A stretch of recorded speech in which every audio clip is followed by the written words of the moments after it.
And if I got to dodge bullets to come to and from work, and then I can't get paid on time, then the supervisor's working stealing my money, then I file a grievance and you want to talk down to me, it's just not healthy.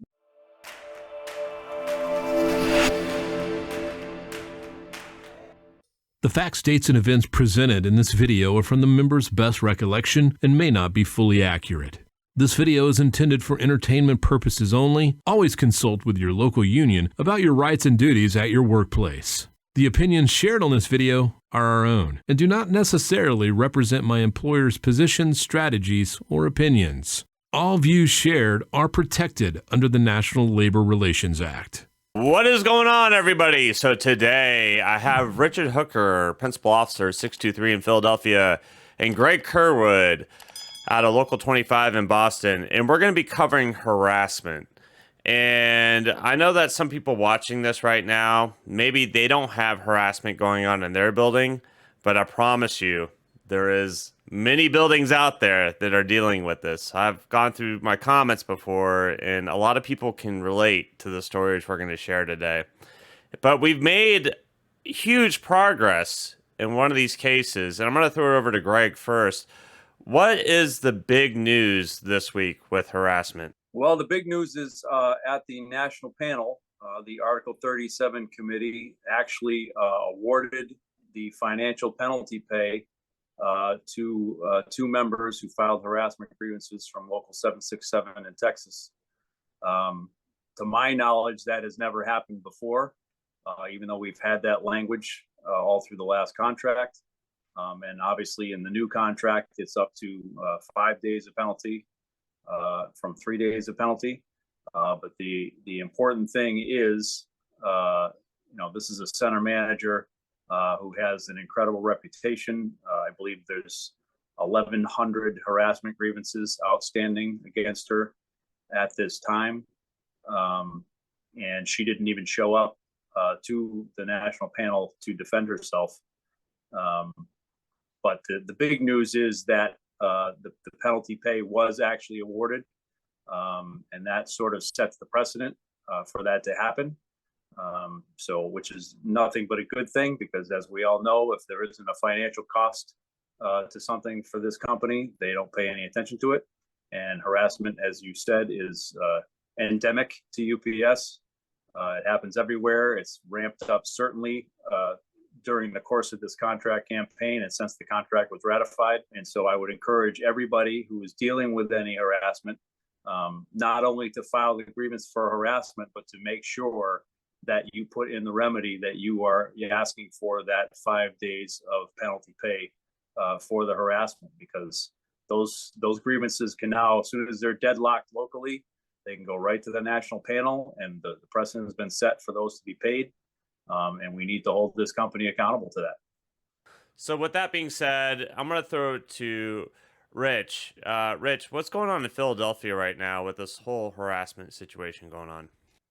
Well, I think both of you gentlemen know, and a lot of people in the Teamsters organization know how I really feel about this issue. We talked about it on multiple news outlets during the whole contract negotiation, because to me, and this is my opinion, this is the one issue that really is the root of all other issues that UPS uses against our members. We actually have a lot of charges against our management up here in Philadelphia for this same reason: harassment, retaliation, intimidation. A few months ago, one of our stewards, Ryan Boyd, shout out to him, at our PHL facility, he filed charges against the company and won. And that didn't do one thing. They're back to doing it again, filed another grievance for it, and we filed more charges. Same thing at our other facility. This company just believes that they can do and treat our people like they want. And it's not right. When people come to work every day, work hard, they don't want to be harassed and intimidated and bullied. This is not what should be happening, and my fear, and I'll be honest, this is not some small town. This is not a a small, I want to say a small local, but what I don't want to happen is Alabama and San Francisco all over again in my buildings. And my fear is because of what goes on here in Philadelphia, outside of work, you have a lot of our members who are not going to take that stuff. They live in these areas where, for people who don't know, we're marching in the street for gun violence, and people are going through some dark times. And if I got to dodge bullets to come to and from work, and then I can't get paid on time, then the supervisor's working stealing my money, then I file a grievance, and you want to talk down to me. It's just not, it's not healthy. This is not a healthy culture that UPS has been building. And it hasn't just started. This has been going on for decades. And if UPS does not change, San Francisco, Alabama will happen again. And I don't want it to be, oh, we didn't know. We're telling you, you need to fix it. Right. And I'm glad that somebody won some money because of this, but there needs to be some type of larger penalty where an outside agency, governmental, whatever, comes in and investigate UPS for the treatment of our workers. Look at Brother Danley Arlen, prime example. Single father, they screw with his livelihood. They didn't care, and they still don't care. So something needs to be done, and I'm hoping that before it's too late, before somebody gets hurt, before another mass situation, that they get their act together. In my opinion, if you can manage without intimidating, harassing, bullying your members or so your employees, then you're probably managing correctly. If you have to resort to that level of depravity to manage, then you probably need to look at yourself, right? So, but we're going to get into what do you do or how do you handle if you're being harassed. So I'm going to throw it to Greg first. Greg, how do you handle if you're being harassed at the workplace? Well, the first thing you should do is involve your steward and let them know what's going on. Harassment cases can be very difficult, especially if supervisor or manager is somewhat good at what they're doing. Not in the true sense of the word good, but effective, I guess is the word. Because you need witnesses. You need people to see, to be willing to write witness statements that they saw this or they heard this, because very often these cases can come down to he said, she said, and it goes nowhere. So if there's harassment going on, you need to notify your steward. You may even need to talk to your business agent, but you need to have your coworkers on guard and make sure they have your back, so that if you're with this supervisor, you want to make sure somebody's there, or if they corner you in some part of the building or whatever, you need to walk away and find your steward, or demand your steward right away, or make sure that there's someone around to witness whatever actions are going on, so that you can build your case, because these cases are they're built. It's not a simple cut and dry thing very often, where a supervisor just completely loses it and makes it easy. Quite often harassment and intimidation and bullying go on behind the scenes when no one's watching, in the corner, whispered conversations that no one else can hear. And so it's very important that you find a way to establish a paper trail, witness, any kind of written thing, statements, text messages, any of those things. If you're a driver, certainly you want to get your dyad messages when you come off the road.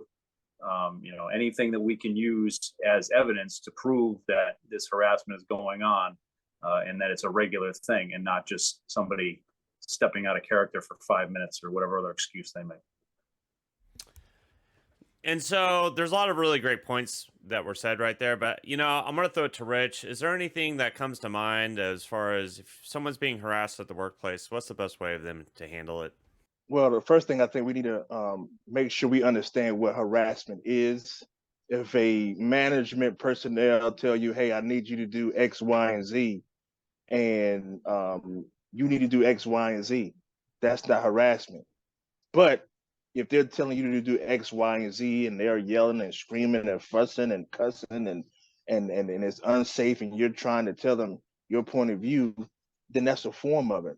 But like Greg said, you need to make sure you document every single interaction with a management personnel that you feel as though could become a harassment situation, a retaliation situation, and you have to make sure you document the behavior. If you follow a grievance, if you file a grievance, and you're in a certain area, after you file a grievance, they move you, and you've never been in this area, that's retaliation and harassment, right?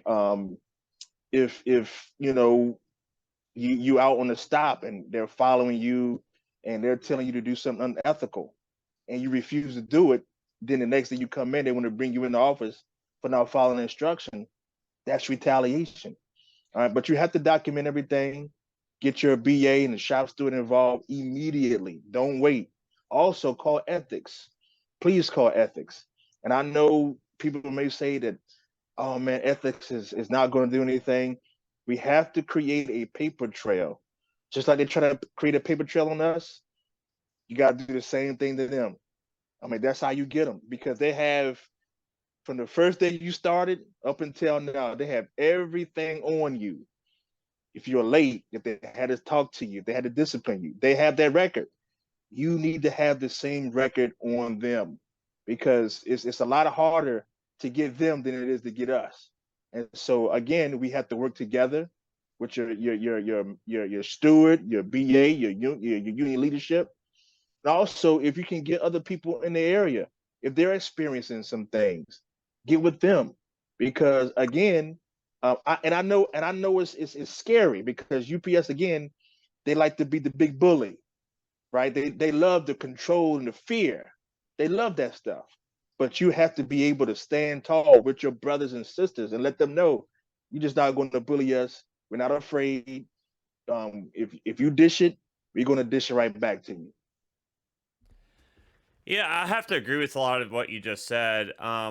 We've ran into that in Roswell. I mean, back in the day, we had some super toxic management where we basically collectively came together and we started calling the ethics hotline. We started documenting everything. I mean, generally, when you have a supervisor that is super toxic, senior manager is super toxic, they're not just toxic to you. Generally, they're toxic to everybody, even including some of the people in their own management team. They're very hard people to work with.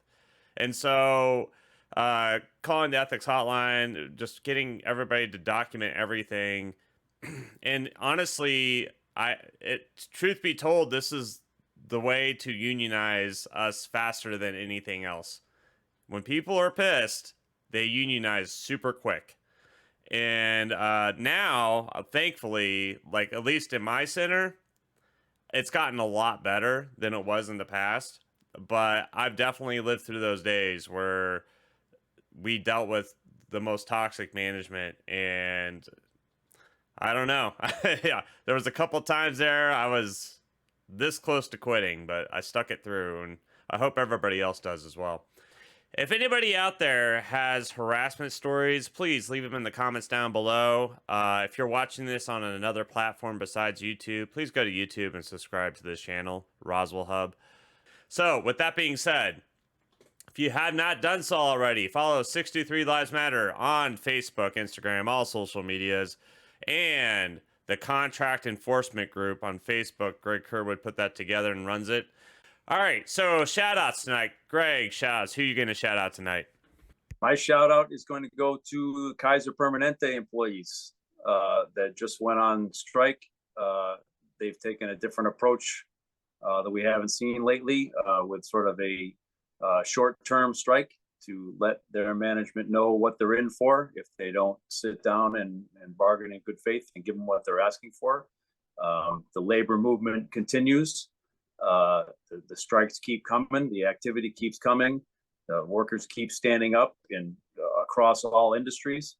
And it's a great thing to see. I think everybody is taking strength from one another in the labor movement and understanding that the time is now, and that workers don't have to take this stuff anymore, and the pendulum is starting to swing back in the other direction. And any group that's willing to take on their company and fight for better is going to get a shout out from me every time.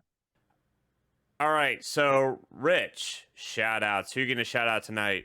I kind of want to just give awareness instead of a shout out to the breast cancer survivors. This is October. I got my pink on. You guys see, 623 lives matter. I'm all over the place with this. Oh, wrong side. Here we go.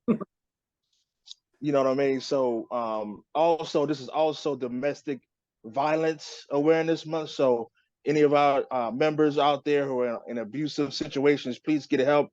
You don't have to take the abuse. Again, this episode is about fighting back from unlawful and unethical treatment. Domestic violence is unethical. Nobody should be in an abusive relationship, whether it's at work or in your home. Reach out to your local authorities and get out of that situation as safe and as fast as you can. And my shout out is going to go to these two fine gentlemen. They are sacrificing date night to come on the Roswell Hub to educate the members. How awesome is that? And that's all I have, everybody. I'll see you next week. Appreciate it.